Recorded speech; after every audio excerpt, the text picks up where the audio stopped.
जय माता दी दोस्तों। आने वाली वट सावित्री व्रत के लिए आप सभी माताओं बहनों को ढेर सारी शुभकामनाएं। भगवान श्री हरि विष्णु आपकी जोड़ी हमेशा सलामत रखें और आप जीवन पर्यंत अपने पति की लंबी आयु के लिए वट सावित्री का व्रत जो है वो करती रहें। इसी कामना के साथ आज का जो वीडियो है वो मैं शुरू कर रही हूँ। दोस्तों वैसे तो मैंने बहुत सारे वीडियो जो हैं वो वट सावित्री के ऊपर बना रखे हैं। जिन भी बहनों ने जो भी प्रश्न पूछे हैं तो मैंने उन सारे प्रश्नों का जवाब जो है वो वीडियो के माध्यम से दिया है, ताकि एक बहन के साथ साथ बहुत सारी बहनों को इसका जो लाभ है वो प्राप्त हो। अभी हाल ही में बहुत सारे प्रश्न जो हैं वो अभी आ रहे हैं कि दीदी जो चने और वट का फल होता है वो हमें एक साथ निकलना होता है या अलग अलग निकलना होता है, और कितनी बार में निकलना होता है, एक बार में या 2 बार में। तो मैंने वैसे जो भी वीडियो बनाए हैं वो बहुत ही डिटेल से बताए हैं। अगर आपने वो वीडियो नहीं देखे हैं तो एक बार उन वीडियो को विज़िट ज़रूर कीजिए, ताकि आपको बहुत ही अच्छे से सारी चीज़ें जो है वो समझ में आ जाएंगी। और अगर आपको मेरा बताया गया तरीका या मेरा वीडियो जो है वो पसंद आता है तो प्लीज़ चैनल को सब्सक्राइब और एक लाइक जो है वो ज़रूर कीजिए, क्योंकि आपका एक लाइक और आपका एक सब्सक्राइब जो है वो मुझे बहुत ज़्यादा मोटिवेट करता है। और मैं वीडियो जो है वो पूरी ध्यान से बनाती हूँ ताकि आपके लिए बहुत ही अच्छी जानकारी जो है वो लेके आऊँ।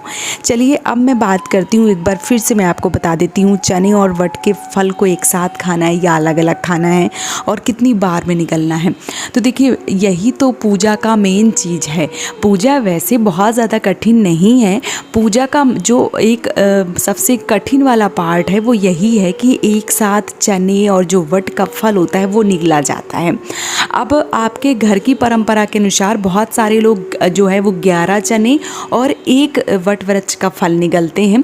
बहुत सारे लोग 7 चने और एक वट का फल निगलते हैं। बहुत सारे लोगों के घर की ये परंपरा है कि एक वट का फल और एक जो है वो चना निगलते हैं।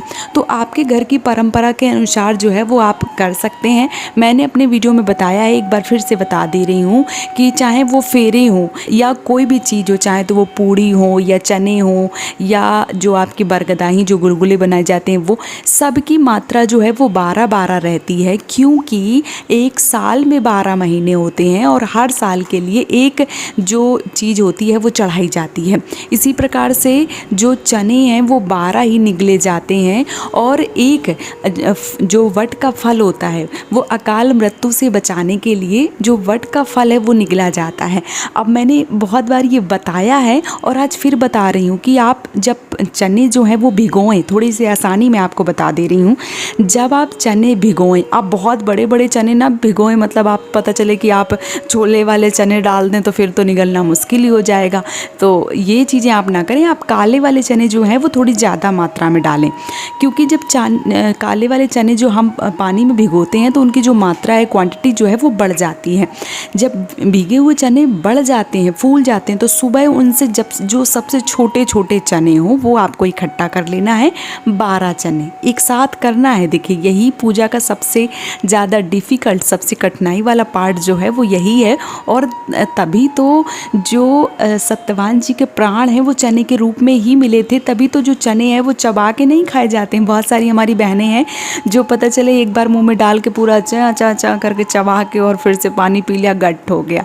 ऐसा आपको नहीं करना है, क्योंकि जो सत्यवान के प्राण हैं वो चने के रूप में वापस ही मिले थे।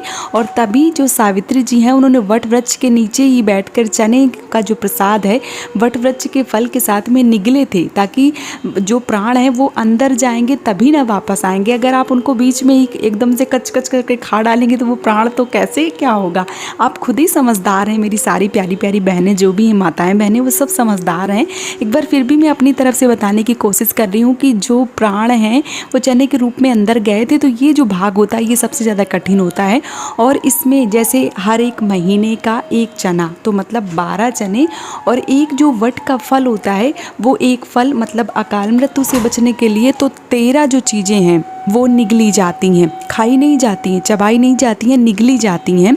तो 13 चीज़ों को, जो वट का फल है, जो नुकीला आप फल निगलते हैं, उसको आपको बहुत बड़ा नहीं होता है, वैसे वो छोटा होता है, लेकिन फिर भी आप उसको 1-2 पार्ट जो है छील लीजिए ताकि वो छोटा हो जाए। और चने जो हैं वो फूलने के बाद आप उन चनों को छोटा छोटा बीन लीजिए ताकि आपको निगलने में आसानी हो। बहुत बड़ा बड़ा, एक बार फिर से मैं बताना चाहूँगी, बहुत बड़ा बड़ा चना ना डालें ताकि आप आपको दिक्कत हो, आप काले वाले चने डालें, जब भीग जाए चने, जब फूल जाए तो उसमें से जो सबसे छोटे छोटे चने हैं वो आपको निकालना है और वट का जो फल तोड़ना है उससे आपको ऊपर के 1-2 लेयर जो है वो निकाल के छोटा फल बना लेना है और उन सब को एक साथ 2 बार में नहीं। अब कई बार प्रश्न आ रहे हैं ना दीदी 1 बार में निगलना है कि 2 बार में निगलना है, तो फिर से एक बार बता रही हूँ, 12 चने और 1 वट का फल, सारी चीज़ों को एक साथ हाथ में रखना है और वट वृक्ष के नीचे ही बैठकर सारी चीज़ों को मुंह में डालना है।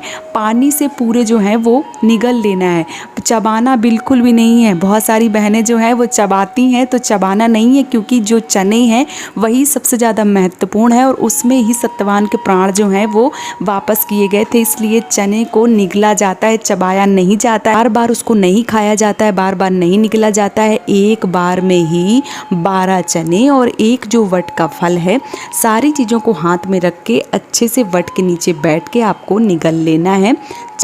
तो जो भी बहनों के प्रश्न आ रहे थे कि दीदी 1 बार में निगलना है कि 2 बार में निगलना है, दोनों को साथ में निगलना है, तो उम्मीद करती हूँ कि बहुत ही अच्छे से सारी चीज़ें जो हैं वो आपको समझ में आ गई होंगी। अगर अभी भी आपके मन में कोई प्रश्न चल रहा है, कोई भी डाउट्स हैं, तो आप मुझे कमेंट सेक्शन में ज़रूर पूछिए, मैं आपके सारे प्रश्नों का जवाब जो है वो देने की पूरी कोशिश करूँगी। एक बार फिर से आप सभी माताओं बहनों को वट सावित्री व्रत की ढेर सारी शुभकामनाएँ। जय माता दी दोस्तों।